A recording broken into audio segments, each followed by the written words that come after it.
by KYAW YE LYNN. Frontier MA SU MYAT THANDAR spent 9 years training to be a doctor, 6 years of study at the University of Medicine, Mandalay, a 1-year internship at Mandalay General Hospital and 2 years of tenure in Lashio. And then she gave it all up. I realized being a doctor didn't suit me. It's too good for me. What I mean is, I am not that honest a patient. I'm not willing to make sacrifices for others, said the 36-year-old mother of 2. Most would consider her crazy. Doctors are held in high esteem in Myanmar and, as in many other countries, they typically pull in above-average wages. But most are required to work at state hospitals and make their money from taking second jobs or consultancies at private hospitals and clinics. When you look at them, you can tell straight away that they don't have much free time, SU MYAT THANDAR said. I wanted to have a good income without having to give too much time. So I started looking for a new career. First she ran a mini store in Mandalay for nearly 2 years. The business didn't go well, prompting criticism from friends and relatives who couldn't understand why she'd turned her back on medicine. Many people see being a medical doctor as one of the best careers. They wondered why I didn't want to pursue it. Then she was introduced to multi-level marketing and foreign exchange trading by a friend who lived in Malaysia.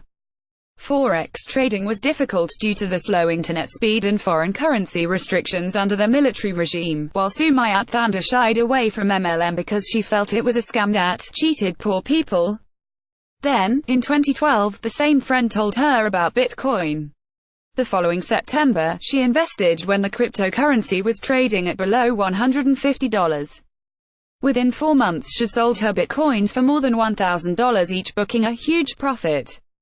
SU MYAT THANDAR cashed in at the right time. It would be more than 3 years before Bitcoin again broke the $1,000 barrier. She has continued to trade though and claims to have made a good amount of money. More recently, as awareness of Bitcoin has increased, she's become an agent. People in Myanmar who want to buy Bitcoins typically face a problem. They have no way of buying them, because most do not have a Visa or MasterCard, and local accounts are difficult to link up to an e-wallet, an account for cryptocurrencies. Instead, they trade through people like SU MYAT THANDAR who have a bank account overseas. Buyers transfer money to her account, and then she puts the Bitcoins into their e-wallet. They can then buy and sell Bitcoin, or use it to trade other cryptocurrencies. If they want to sell up, they transfer Bitcoins back to SU MYAT THANDAR, who transfers the equivalent US dollars or kyat into their local bank account. She makes her profit on the foreign exchange. For example, if the selling rate is K$1,350 to the US dollar, she will typically charge K$1,400. Now I have a good income and can also spend much time with family, SU MYAT THANDAR said. People here who want to invest or trade Bitcoin or other cryptocurrencies go through us. The birth of a currency, Bitcoin, was the first of what would eventually become known as cryptocurrencies. These are virtual or digital currencies, which do not exist in a physical form.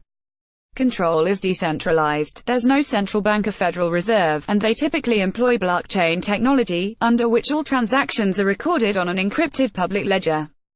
The rise of the pioneering Bitcoin has been meteoric, from a starting price of about 1/10 of a US cent USD in 2009 to a record high of around $19,500 in December 2017.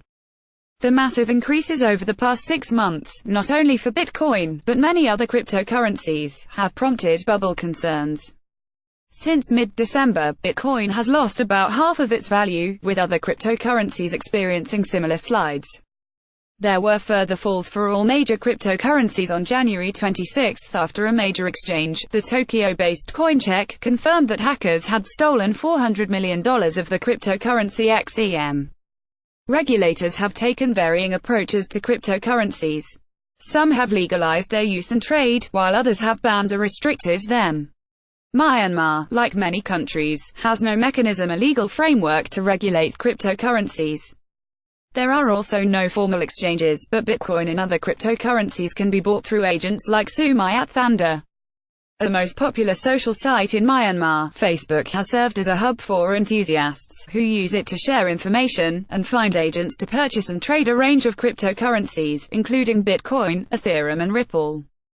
But the enthusiasm is clearly carrying over into the real world. Public seminars in Yangon about cryptocurrencies are regularly attracting hundreds of people. In mid-December, more than 1,000 people attended a public talk at Novotel Hotel.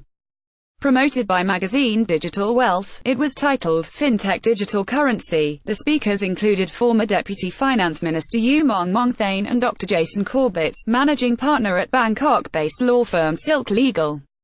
Corbett warned attendees to be cautious when investing in the cryptocurrencies, pointing to the volatile nature of the market and prices.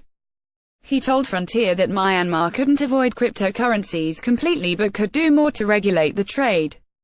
As I understand it, the cryptocurrency trade is not totally new to the country, and many people were already in the business, he said. The problem is, I think, that the government officials and regulators have a lack of knowledge on cryptocurrency. As the excitement around cryptocurrencies has grown in recent years, the field has also attracted more than its share of scammers. For every Bitcoin, there are dozens of cryptocurrencies that appear to be simply Ponzi or pump-and-dump schemes, where the price of the coin is artificially inflated. On January 16, the crypto exchange BitConnect announced it was closing down amid growing concerns that it was operating a Ponzi scheme. Through its BitConnect coin, it had been luring investors with guaranteed returns of up to 40% a month. Shortly before its closure, the company's coin had a market capitalization of $2 billion. The backers have since been promoting a new currency, BitConnect X, including in Southeast Asia. U Mong Thane told Frontier last year that altcoins were simply a scam. Speaking at the December seminar, as cryptocurrency prices hit their peak, he had apparently softened his view. Bitcoin and some other coins can be used in many other countries, and it will probably become the major currency, he claimed. So we must learn about Bitcoin.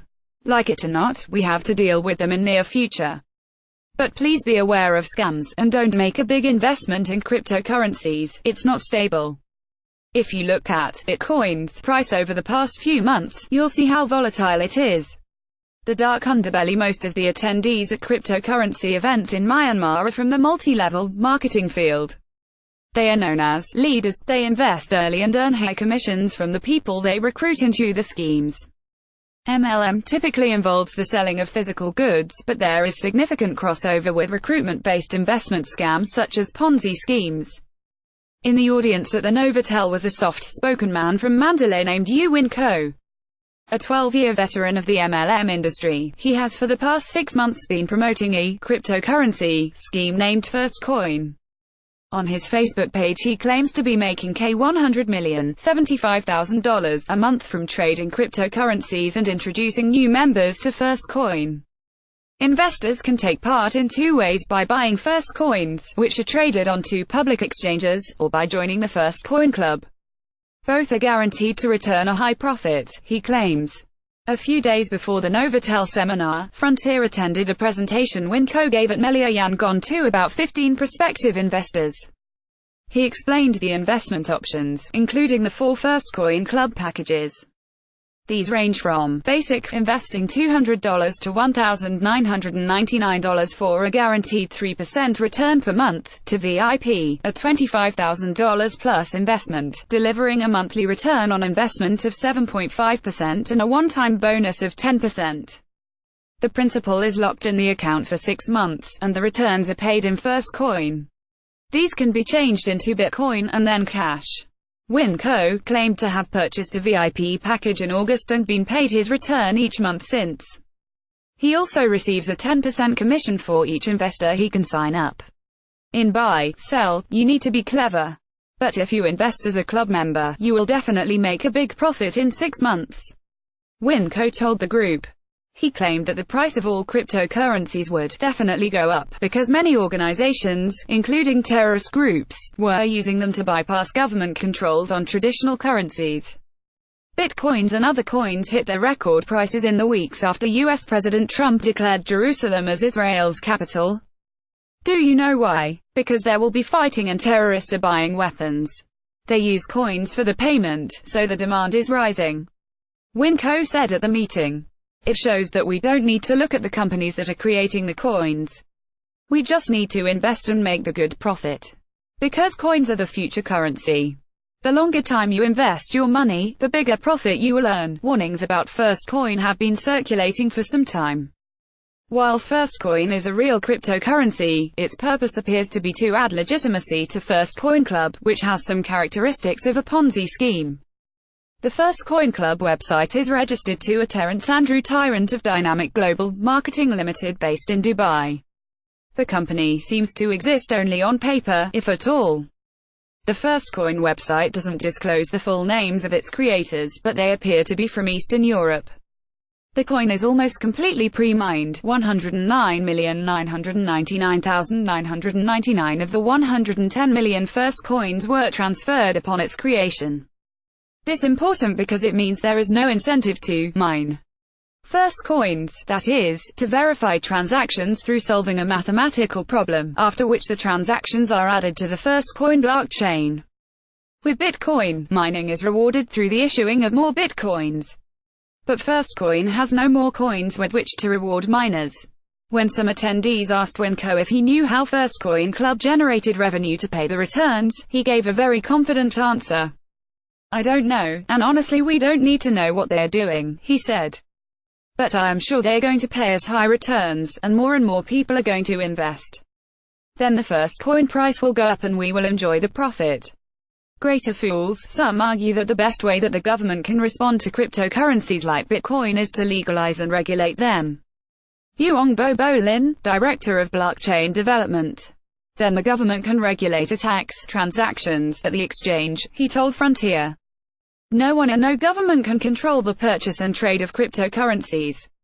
He warned that if the government ignores the trade it will just take place informally instead. "Cryptocurrency is now in the gray zone here," he said. "This makes it easier for scammers to cheat people, that's why we want to have an official exchange for cryptocurrencies." For now it seems that cryptocurrencies are still a long way from the radar of regulators, who are grappling with issues such as updating prudential rules for banks and expanding mobile money use.